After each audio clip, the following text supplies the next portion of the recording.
Welcome to SVG-TV News for Monday, September 28, 2014. I'm Lauren Fraser with the details. Chiding the opposition New Democratic Party, or the NDP, for rejecting a change to the country's constitution, which his Unity Labour Party lobbied for in 2009, Prime Minister Dr. Ralph Gonsalves, in his address to Vincentians at a town hall meeting in New York, says that the election date would not have been a mystery had the opposition NDP not rejected it. Dr. Gonsalves says the reformed constitution actually stipulated a fixed date for elections, but the NDP led a no-vote campaign against it. As to when he foresees the dissolution of Parliament in preparation for general elections, Dr. Gonsalves told the gathering he is getting his direction from the Lord, and it is based on Paul's letter in Philippians chapter 4, verses 6 to 7. He also revealed that the actual election date will be based on Proverbs chapter 4, verse 9. For the election day is the book of Proverbs.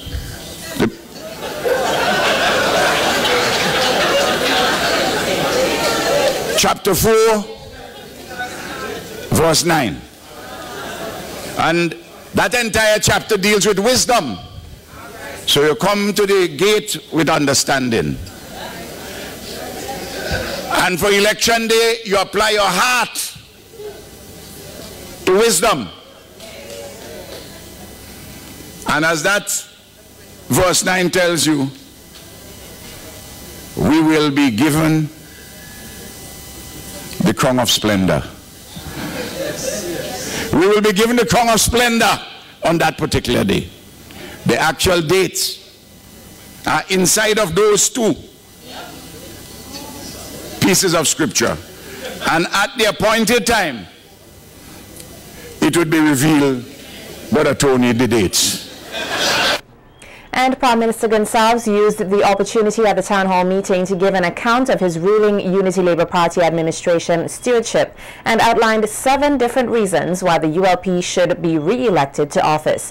He first highlighted that the ULP is people-centered and has a vision of upliftment. The Prime Minister told the gathering despite the international financial crisis, his government has been performing very well. 2. The ULP has chalked up a record of outstanding and unprecedented achievements which have benefited every family and the nation as a whole. These accomplishments have been secured in the most challenging circumstances. 3. The ULP has a supremely talented team of candidates containing diverse talents and a proper admixture of experience and youthfulness. Moreover, we are, as always, and have been since the election in 2001, a united and integrated whole, devoid of internal squabbling and confusion. 4. The ULP possesses a quality leadership which has been tried and tested in the extremely difficult circumstances of the worst global economic crisis for 100 years. And multiple natural disasters. The ULP's leadership has made an immense difference for the better. Gonsalves also outlined that his administration continues to fulfill its plans and promises to the people and give them inspiration in the process. 5.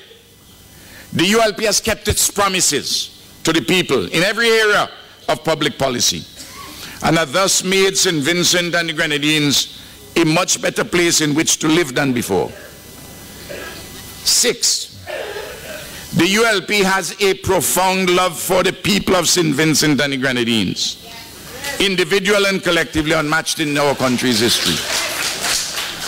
And 7th, the ULP offers continued hope to the people of our country, accompanied by a reaffirmation of our faith in God, made manifest in our people, in tandem with each other and their leadership, so as to enable us to achieve mighty things individually and collectively as a nation.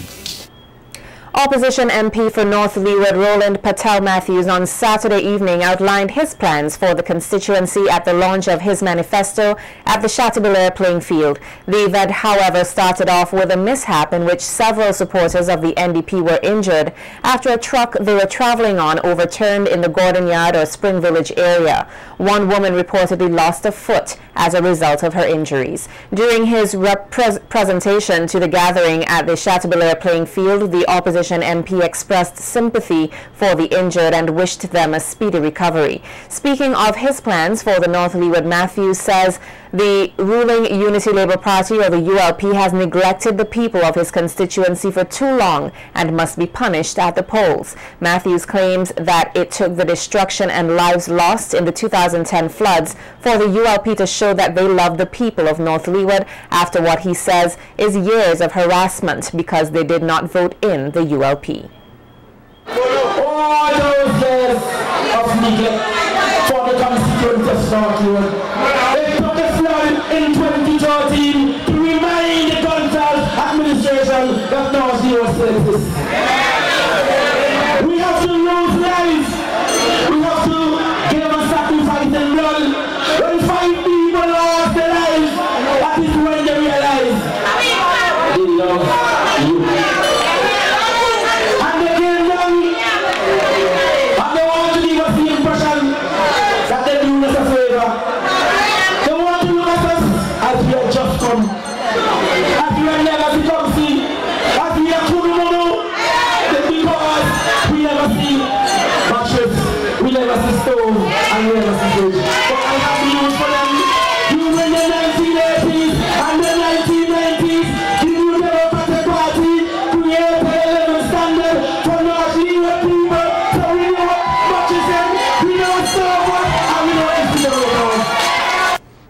Opposition leader Arnim Eustace, who also expressed his sympathy for those who were injured in the vehicular accident, says if elected into government, Matthews will be appointed the Minister of Agriculture, which he says is in shambles today. Today, he is celebrating the army. He is the Shadow Minister of Agriculture in St. Vincent and the Grenadines, and will be the next Minister of Agriculture in St. Vincent and the Grenadines.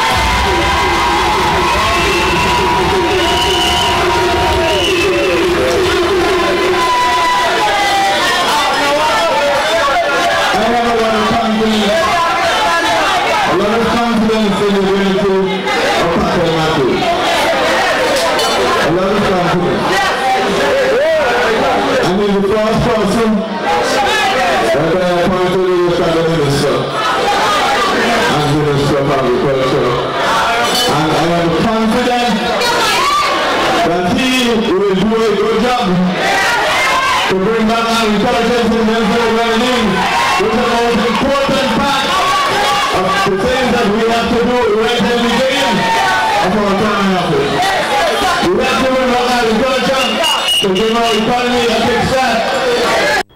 And on radio today, the opposition leader says that only 2 of the injured in Saturday's accident remain hospitalized, including 32-year-old Shirley Batiste, a mother of 3 who had her leg amputated as a result of the injuries. Only found 2 ladies there still. One was really crying out for her head, but she didn't seem to be in any major difficulty. I'm not a doctor, but that's what it seemed to me. But the other lady, called Shirley Batiste, she was severely injured. And in fact, her leg has been amputated. Eustace says his party will do all in its power to make life more comfortable for the mother. At the 70th session of the United Nations General Assembly held, Prime Minister Dr. Ralph Gonsalves in his address called for world's to correspond with the deeds of those nations that have pledged their commitment to the Millennium Development Goals. Prime Minister was the 6th speaker after Pope Francis at the UN Assembly, which was aimed at addressing the 17 new Sustainable Development Goals, or the SDGs, which is a follow-up to the Millennium Development Goals introduced in 2007.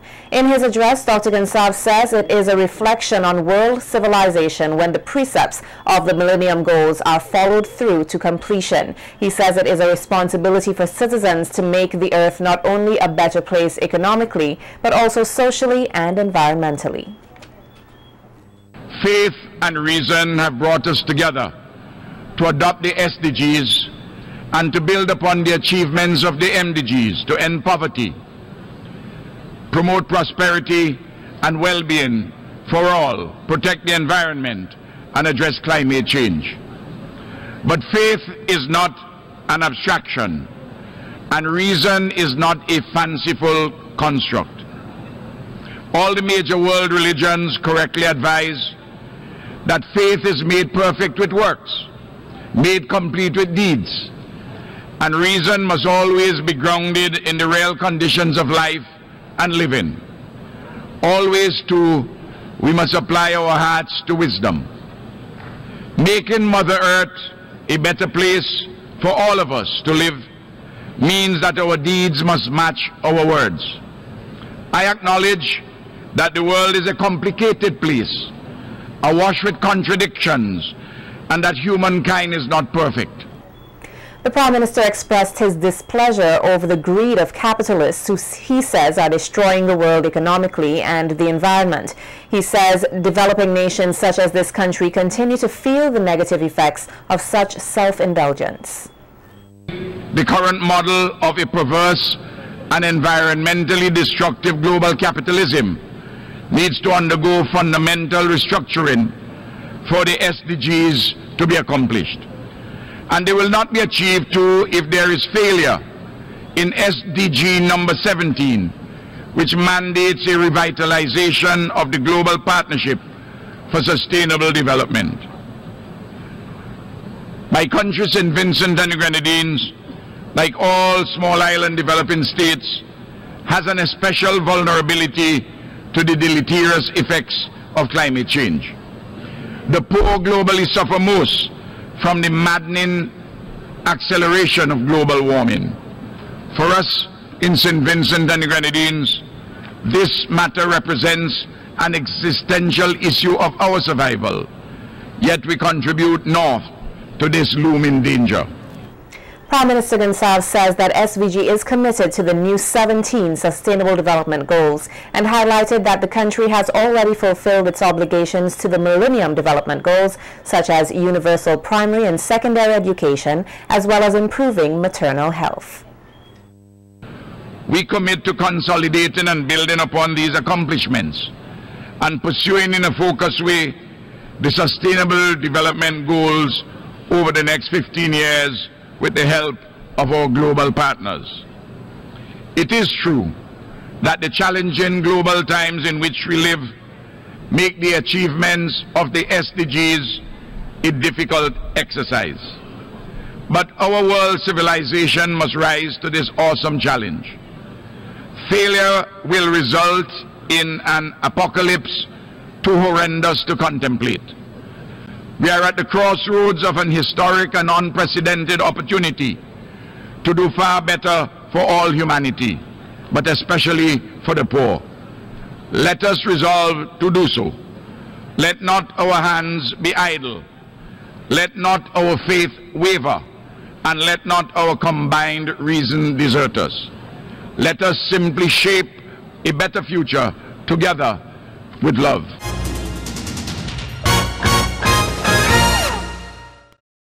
In more local news, the Ministry of Education, in collaboration with the Ministry of Health, began a 3-day session here today aimed at finalizing the drafting of 2 documents, one a school nutrition policy plan of action, and the other a mechanism for monitoring and evaluating the policy plan. Senior nutritionist in the Ministry of Health, Joyce Bergen, says she hopes this initiative would bring the teachers and civil society closer together to tackle the presence of non-communicable diseases in the country.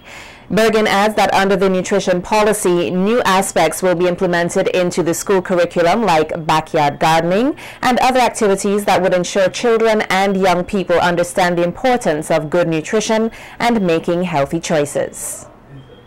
The school nutrition policy is really designed to articulate the government's vision in pursuit of its developmental plans and program. It was prepared after consultations with stakeholders from various ministries and, of course, civil society.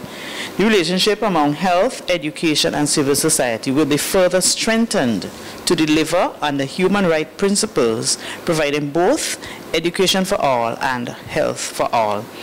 The policy will embrace the goals and the programs of the relevant stakeholders charged with ensuring that the children of St. Vincent and the Grenadines adopt a healthy lifestyle that will empower them to develop values, attitude, life skills, and behavior that will contribute to sustaining and a vibrant and healthy population. We really want at the end of it to ensure that all the things that we want done to help to meet these goals and objectives are in the policy and in the plan of action. Bergen appeals for the involvement of parents and urges them to understand how important it is for them to help their children develop healthy eating habits and lead active lifestyles. We're going to be looking seriously at our problem of obesity in children to ensure that we have a healthier population in the years to come. Parents have to be on board. So in the document, we will be having initiatives to ensure that parents are involved and they understand what we are trying to do as a nation to make sure that our children are healthy. Start utilizing our local food. Start helping our children to make healthy choices. One of the things I always encourage parents to do, not to give children money to earn. Our major problem right now has to do with resources. It is difficult with the resources we have to meet all of the schools and all of the students that we would want to meet. And we are hoping that after the development and the draft documents have been completed and we have a finalized document to take to Cabinet, that they would understand the need to increase our human resource capacity within our unit. Because without the human resource capacity, we will not be able to reach all of the children that we want to reach. We apologize for the drop in quality that you may have experienced in that video. The Adult and Continuing Education earlier today presented Caribbean Vocational Qualification Certificates, or CVQs, to participants of the Electrical Installation Program. One of the facilitators of the Electrical Installation Program, or PENKIL, says the program is the first of its kind to be accredited by CXC and congratulated the participants on their hard work throughout the course. The Director of the Adult and Continuing Education, Frances Clark Palmer, in her remarks, noted that only a few go through the traditional educational system and that the CVQ is able to stand on its own compared to the Caribbean Certificate of Secondary Level Competence, or CCSLC. Palmer used the opportunity to encourage other persons to seek out an education despite age. The beauty, however, with the CVQ is that the Caribbean Vocational Qualification can be a standalone, unlike the rest. Okay, the CCSLC cannot be a standalone unless you have 5 CCSLCs. There's hope for you. There's hope for all of those persons who don't have any certification. There's hope. Director of the Sector Skills Development Agency, Dwight Lewis, says the persons with the CVQ qualification can move and work throughout the Caribbean. What this means for us and persons with that qualification is that you can move and work throughout the Caribbean once you're permitted to do so. And there is a system in place where you can gain that sort of permission to work throughout the region. And you can obtain, by virtue of having the CVQ, you can obtain what is called a CARICOM Skills Certificate. With that CARICOM Skills Certificate, it will entitle you to work in any Caribbean country. Hitherto, you would have needed a work permit from the government of that country. But with the CARICOM Skills Certificate, which you can obtain locally, that would allow you to work in any Caribbean country. The Kingstown Anglican Primary School Annex was earlier today the recipient of 8 electronic fans estimated to have a cost of $1,600, which according to the principal of the school, Kenneth Bergen, will help to assist in creating a desired environment for the holistic growth of each child. The fans were donated as part of an initiative by the Mind Shapers organization, which is a family-oriented charitable organization founded 15 years ago and has recently regrouped. Its immediate mandate is to adopt the kindergarten division of the Kingstown Anglican School to assist in creating a better learning environment for the youths over the next 7 years. The school's principal thanked the organization for the donation, which he described as worthwhile. We at the Kingstown Anglican School, we know our children in the majority are from challenged communities where they have to encounter many issues. And coming to school for these boys and girls is an opportunity to meet in a child-friendly, comfortable and peaceful environment in some cases. And we want to make sure that they have the best of environment. Mind Shapers, in their wisdom and in their desire to assist in enhancing this environment, are here to hand over the things as I mentioned earlier on. Representative of the Mind Shapers organization, Joanne Ballantyne, says though the organization has been dormant for a while now, they believe that the best way to continue their work of assisting in the development and prosperity of SVG is by investing in the youth. It gives us great pleasure to start with the Kingstown Anglican School. We have adopted the Kingstown Anglican School, and we are hoping that over the next few years, when we have our fundraising events, that we would be able to do as much as possible for this school. We have started with the kindergarten, and we intend to move right up to the grade 6 over the next few years as time permits. Ballantyne says they will soon be hosting a charitable event geared at bringing families together on November 1st, 2015. Mind Shapers will be having our Vinci Fun Day. Again, as we said before, we are catering for the family, and we will have it at the cruise ship berth, and it begins at 9 and we'll go until 9. So it's from 9 a.m. to 9 p.m. We'll be having lots of games, lots of fun. We're having the bouncing castle, we're having storytelling, we're having games, we're having food, of course, we're having entertainment. So we're having also, we're hoping to have Skinny Fabulous, we're hoping to have Beckett, some of our old veterans, and we are hoping that the public can come and join us in this fun-filled event. Past student of the Bookament-based secondary school, Alex Burnett, in his address at the school's 10th anniversary service recently, gave parents some pointers on how they can help their child or children to be successful academically. Burnett reminded parents that they do not need to understand everything where it relates to subject content in order to assist their child with their homework, and that they should try to attend all parent-teacher meetings to help them stay informed with their child's academic performance as well as their conduct at school. Your job as a parent is not only to provide necessary school supplies and send your child to school. Parents can play a vital role in helping teens succeed in school by being informed and lending a little support and guidance. Even though teens are seeking independence, parental involvement is an important ingredient for academic success. You don't need to understand everything as it relates to books and subject areas to be involved in your child's education. You can simply attend parents-teachers meeting. This is a good way to stay informed about issues such as behavior problems and falling behind grade level expectations for your child. You can also support your child's homework and study experience by creating a distraction-free environment. This means no longer use with cell phones, TV, or PC unless used for homework-related researches. Be sure to check on them from time to time. Sit down with your teen regularly to review class notes and help him or her stick to a homework and study schedule. Encourage your teen to ask for help when needed.